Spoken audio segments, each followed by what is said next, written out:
Olá, sou Paulo Eduardo e nós estamos chegando para mais um estudo aqui no canal Minuto Missionário. Que bom te encontrar aqui novamente, fico sempre muito feliz, agradecido a Deus por cada um que acessa esse canal, cada um que tem chegado aqui todos os dias para estudarmos a palavra.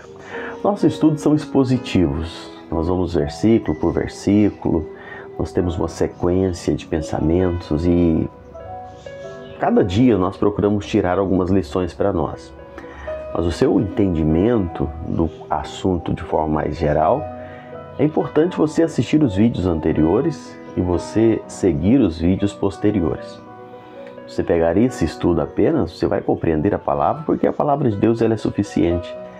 Mas nós vemos uma sequência, então é importante você acompanhar diariamente, ou quando parar, como parou agora, assistir os vídeos anteriores e posteriores, para que você possa pegar todo o contexto do assunto que nós estamos falando aqui. E eu quero, nesse momento, convidar você a me acompanhar em mais um estudo. Vamos juntos!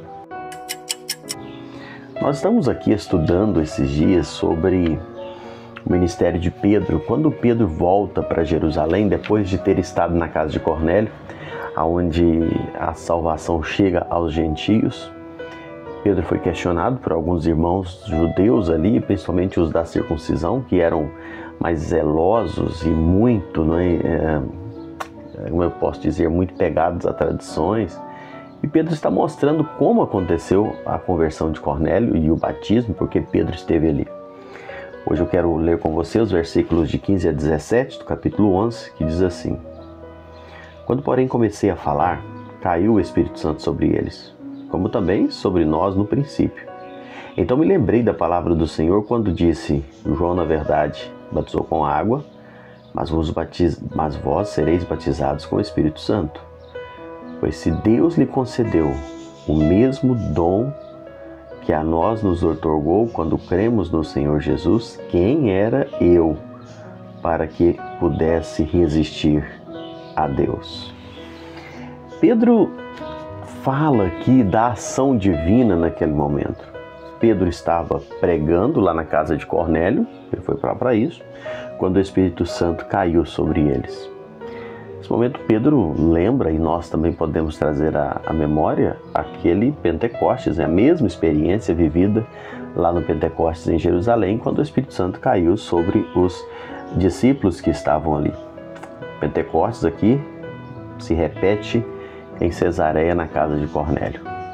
John Stott, ele diz que esse foi o Pentecostes dos gentios em Cesareia, que correspondia ao Pentecostes judaico em Jerusalém. O que acontecera com os judeus, agora acontecia com os gentios. O batismo com o Espírito Santo aqui, ele foi simultâneo ao ato da conversão, da salvação de Cornélio. Não é uma experiência separada. E a gente tem falado isso aqui, já estudado em outros estudos sobre o batismo com o Espírito Santo, que hoje, infelizmente, é ensinado em muitos lugares como uma experiência separada à da salvação. E nós sabemos, e a Bíblia é clara ao mostrar, que não são experiências separadas. No início ali, em Atos, você vai ver os primeiros discípulos ali, os primeiros apóstolos, eles receberam o Espírito Santo após, porque estávamos ali no momento inicial, não é? O Espírito Santo estava descendo naquela ocasião. Então o Pentecostes, ele aconteceu uma vez só ali. Mas a partir de então, sempre, o batismo com o Espírito Santo, ele sempre está ligado ao momento da salvação. A pessoa recebeu Jesus como Salvador, o Espírito Santo vem habitar naquela vida simultaneamente. Não são experiências separadas. Você não tem um fundamento bíblico para essas experiências separadas. E aqui acontece na casa de Cornélio, a salvação dos gentios é evidenciada pelo derramamento do Espírito. Era uma obra vinda do céu. E quando Pedro viu aquilo, Pedro não podia resistir àquilo mais. Estava provado que Deus havia recebido os gentios convertidos para a sua família, com igualdade de condições dos judeus convertidos. Pedro não tinha argumento contra aquilo. O que Pedro poderia dizer? E Pedro fala: eu batizei eles, eu vou fazer o que? Se Deus mostrou. O batismo na água que eles solicitaram ali naquele momento não podia ser negado para aqueles gentios convertidos. pois Deus não podia proibir o que ele mesmo fez ao batizá-los com o Espírito Santo no momento da conversão. Então Pedro vai fazer o quê? Se Deus o receberam na família da fé, porque Pedro não iria recebê-los também. Pedro foi confrontado com o fato divino consumado, e não há argumento. Conceder o batismo aos cristãos gentios, incircuncisos, eu imagino e creio, foi um passo ousado, inovador, mas recusá-lo seria obstruir o caminho de Deus. Então Pedro obedece. E louvado seja Deus por isso.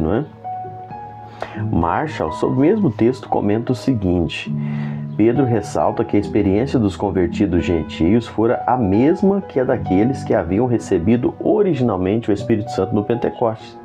Nada há que possa sugerir que gentios cristãos são uma categoria de segunda classe ou pessoas de segunda categoria.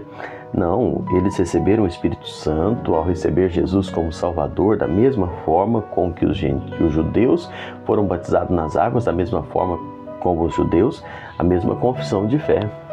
E isso nos traz a memória do que nós temos dito muito aqui recentemente, que Deus não faz acepção de pessoas. Deus recebe todos aqueles que chegam a Ele pela fé.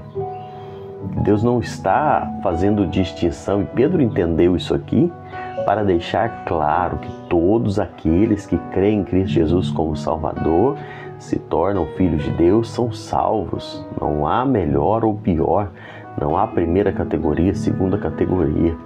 A gente vê muita hoje, eu posso dizer, uma vaidade religiosa, um orgulho, muitas vezes, isso por várias razões, Mas não há distinção. Todos nós somos salvos pelo mesmo sangue derramado na cruz. Todos nós somos pecadores da mesma forma. E nós louvamos a Deus pela forma que Deus nos recebe.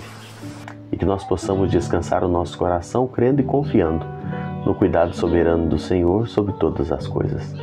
Deus abençoe a sua vida. Muito obrigado por me acompanhar e até o próximo encontro, se assim o Senhor nos permitir.